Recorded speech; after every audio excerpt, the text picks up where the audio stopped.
And welcome to home cooking Telugu. మనం usual గా గుడ్లతో చాలా వెరైటీస్ ట్రై చేద్దామని అనుకుంటాం. అందుకనే ఇవాళ నేను మీకు ఒక స్పెషల్ రెసిపీ చూపించబోతున్నాను. ఇది ఎలా చేయాలో మనం ఇప్పుడు చూద్దాం. ముందుగా ఉడకబెట్టిన గుడ్లని రోస్ట్ చేసుకోవాలి. దీనికోసం ఒక బాండీలో 2 టీ స్పూన్లు నూనె వేస్తున్నాను. ఇప్పుడు దీనిలో పావు టీ స్పూన్ పసుపు, అర టీ స్పూన్ కారం, పావు టీ స్పూన్ ఉప్పు వేసి బాగా కలుపుకోవాలి.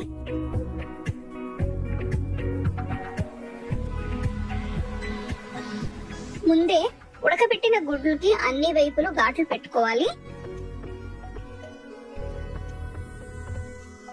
ఇలా చేసిన తర్వాత జాగ్రత్తగా వీటిని బాండీలో వేసుకుందాం. చాలా తక్కువ ఫ్లేమ్ లో ఉంచి ఈ గుడ్లని 2 నిమిషాల పాటు రోస్ట్ చేసుకుందాం. ఇలా చేస్తే మసాలా అంతా గుడ్లకి బాగా పడుతుంది. ఇప్పుడు ఎగ్ కర్రీ చేయడానికి ఒక బాండీ తీసుకుని 2 టేబుల్ స్పూన్లు నూనె వేస్తున్నాను. నూనె బాగా వేడెక్కిన తర్వాత ఇందులో అర టీ స్పూన్ ఆవాలు, పావు టీ స్పూన్ మెంతులు, పావు టీ స్పూన్ జీలకర్ర వేసుకోవాలి. ఆవాలు చిటపటలాడిన తర్వాత చిన్నగా తరిగిన 2 ఉల్లిపాయలు, నిలువుగా కట్ చేసుకున్న పచ్చిమిరపకాయలు, 5-6 వెల్లుల్లి రెబ్బలు, కొన్ని కరివేపాకులు వేసి ఉల్లిపాయలు మంచి కలర్ వచ్చే వరకు ఫ్రై చేసుకోవాలి. ఉల్లిపాయలు మంచి గోల్డెన్ బ్రౌన్ కలర్ లోకి వచ్చిన తర్వాత నేను చిన్నగా కట్ చేసి పెట్టుకున్న 2 టొమాటోలు వేస్తున్నాను. ఇందులోకి నేను పెద్ద టొమాటోలు 2 తీసుకున్నాను. తర్వాత అర టీ స్పూన్ అల్లం వెల్లుల్లి పేస్ట్ వేయాలి. టొమాటోలు చక్కగా మగ్గిన తర్వాత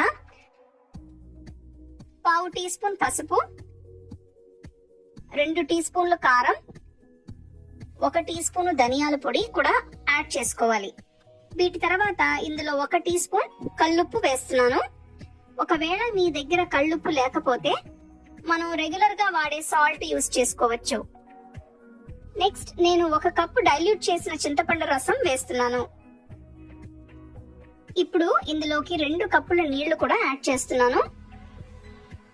నీళ్లు యాడ్ చేసిన తర్వాత ఇది మొత్తం ఒకసారి కలిపి 10 నిమిషాల పాటు మీడియం ఫ్లేమ్ లో ఉడకనివ్వాలి. 10 నిమిషాలు అయిపోయింది. ఇప్పుడు గ్రేవీలో పచ్చి వాసన కూడా పోయింది. ఇందులో మనం ఆల్రెడీ రోస్ట్ చేసి పెట్టుకున్న గుడ్లని వేసి ఇంకొక 10 నిమిషాల పాటు బాగా మగ్గనిద్దాం.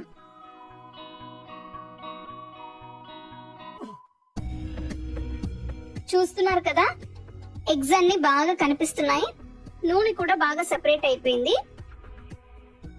ఇప్పుడు ఫ్రెష్ కొత్తిమీరతో గార్నిష్ చేసుకుని స్టవ్ ఆఫ్ చేసేద్దాం.